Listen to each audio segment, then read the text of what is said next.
গোপালচন্দ্র ঘোষকে রামকৃষ্ণ বলতেন বুড়ো গোপাল বা মুরব্বি বাবা।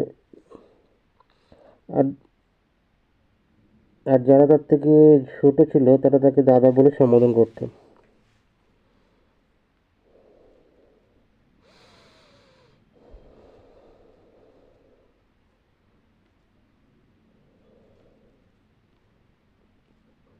তার স্ত্রী বিবেকানন্দ খুব মনের দুঃখ,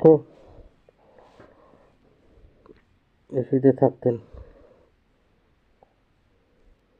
সেই জন্য আমরা শীতে থাকতেন বলে ওই জন্য আমরা সেটাকে শীতৃগোল বলা হয়।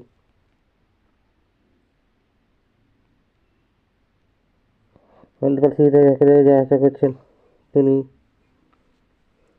তিনি ওকে বললেন, রামকৃষ্ণ পরমহংস দক্ষিণেশ্বরে থাকেন, সেখানে তুমি একটু যাও না।